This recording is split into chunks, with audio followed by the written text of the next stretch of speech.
You have been asked two questions, two simple yet tricky questions out of the blue when you least expect it. These two questions are simple in nature, and these two questions are: number one, what productive skills you have? And number two, what is your greatest ambition in life? Good evening, Toastmasters and guests. Good evening. During the holidays, our previous holidays, between the time period of 9th December, right after the flood subsided, till the 2nd of January, I talked to about 252 people about these two questions and also recorded their respective responses. Yes, I had a lot of free time.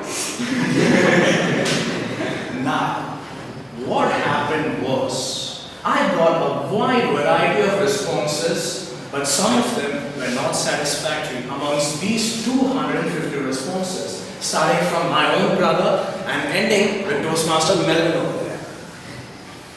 These two questions were not asked directly to these two people. I made sure to, as well as to give the element of surprise, as well as the out of the blue effect. I asked them a simple pop culture question like, who was the hero in Diwali, and did you like Bajirao Mastani, etc., etc., and then brought these two questions to them out of the blue.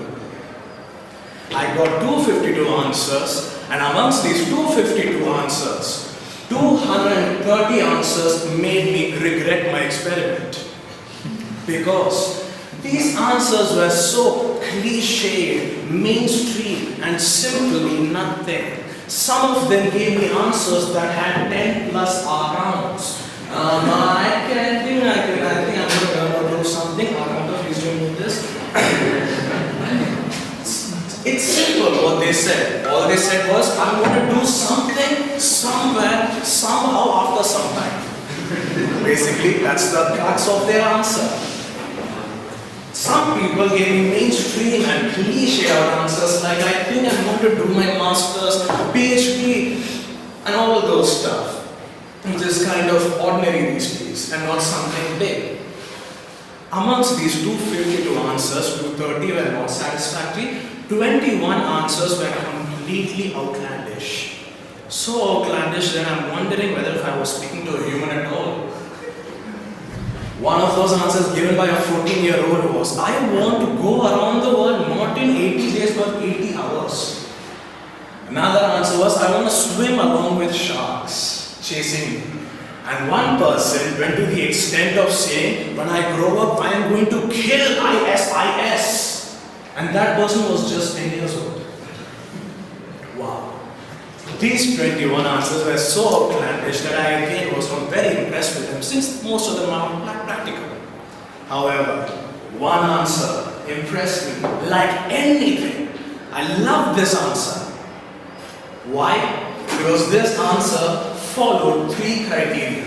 I want to write them on the board, but still I'll verbally tell all this criteria to you. The first criteria is, if you want to make sure you want to say your ambition to others in a way that it is beautifully stated and it is completely believable, no matter how stated it is, it has to follow 3 criteria. First of all, it has to be unique. Please take a note of this. It has to be unique, which means not many people must really think about it. It has to be specific, not general. Say for example, medicine is general, but vaccination and autopsy are specific. And finally, it has to be detailed. They should not just tell you that they're going to destroy ISIS. They should tell them how, when, where, in what condition, what state, etc., etc. Detail has to be there to make it more believable. And there's one answer given by a medical student from Ramachandra Medical College. Completely impressed me. And I would like to share this answer to you and also teach you a lesson from this answer. I was just chilling out in the campus of Ramachandra Medical College with my cousin, and she introduced me to this second-year girl. She didn't want me to mention her name, but still we had a nice conversation with each other. During the conversation, I just spurted out these 2 questions out of the blue. I expected her to give me completely unsatisfactory responses because I had experienced that. One medical student long time ago, when I asked him, what skills do you have? He said, I'm a 9-pointer and I know medicine. Wow, I had no clue. But her answer was different. She told me, my greatest skill is that I know every single aspect about vaccination. I was amazed. I asked her more about it and she told me that she memorized the entire handbook of vaccination by WHO. Please keep in mind that book is big enough to kill someone. It is that huge. When I moved on and asked her, what is your greatest ambition in life? I thought she was going to say, do an internship, MD, etc., etc. But she told me that she wanted to go to Nigeria and help out the people there through vaccination. I asked her why, and she said, people in Nigeria are the most affected. Many say they want to go to Africa to help them, but they don't realize that Nigeria is the most affected country over there for the past many years. I want to help them out over there. Thankfully, I want to go with my friends who are like-minded and will support me no matter what. Raise your hands if you think this answer is unique. Raise your hands if you think this answer is specific. And raise your hands if you think this answer is detailed. Don't you agree with me? This is the main reason why I love that answer. Now, back to you guys. What is your answer to these two questions? If it is, I don't know, please understand that life is too short to say, I don't know. Every single one of us over here are given the specific amount of time, equal amount of time every single day. I request all of you to explore your interests, explore your passions throughout the time given to you, and find that one interest and develop the skills so that no matter how much you do it, you don't get stressed at all. Find your passion, your interest, focus on it and go no matter what. Ladies and gentlemen, what practical skills do you have?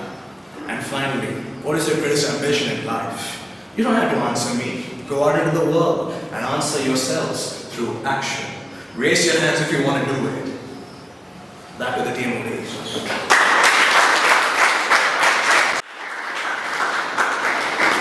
Good evening once again.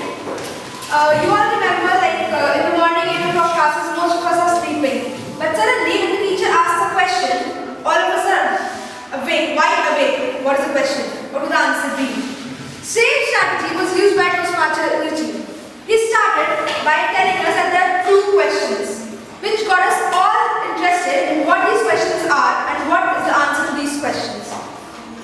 Although, Toastmasters, I felt that in the end, these answers, you could have mentioned questions, you could have mentioned them again, and how you could have related the questions back to the conclusion.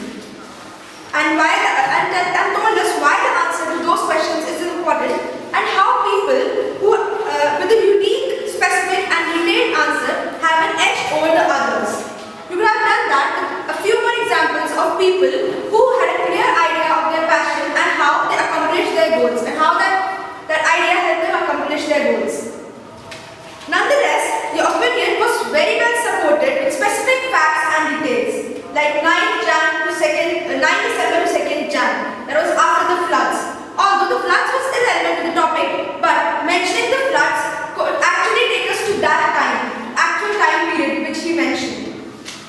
And he also mentioned that the survey was for 252 people and that he got answers from a 14-year-old child, from a 10-year-old child. These stats added credibility to his statements and actually made us believe that the survey was actually done. But in Toastmasters, your research could have been somewhat better because I felt there were some unanswered questions. Like you said that Nigeria was affected.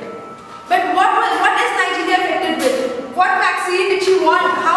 What did she want them to help with? And the girl's name. Although you mentioned that the girl was from Medical College Ramachandra and was a second-year-old student, but if you could have added the name of the girl, it would have been more specific. And the name of the book of the vaccines. You had a smile on your face all the time, which shows that you are interested and gets people also interested in what you are saying. And you also added humor elements, like you had a lot of free time and how a 10-year-old child wanted to go and fight ISIS. You also used a lot of visual effects like swim and how you big book could have killed someone. All these elements actually got me more and more interested in your speech. One more point that you could have added is that a few sentences were rushed. Like when you were saying some sentences, it was like by the end of the sentence you are out of breath. So those sentences you could have broken up into a few more sentences or used more pauses. Your posture was very good and a lot of times you came forward and told us to prove your point more. But like during the end of your speech, you could have actually stood straight with your shoulders straight and got the message even more clear that why we need to find our passions and that we need to find our passions to be something much better in life. Overall, your speech was very well organized, the message was clear and you had good vocal variety. An interesting speech Toastmaster did.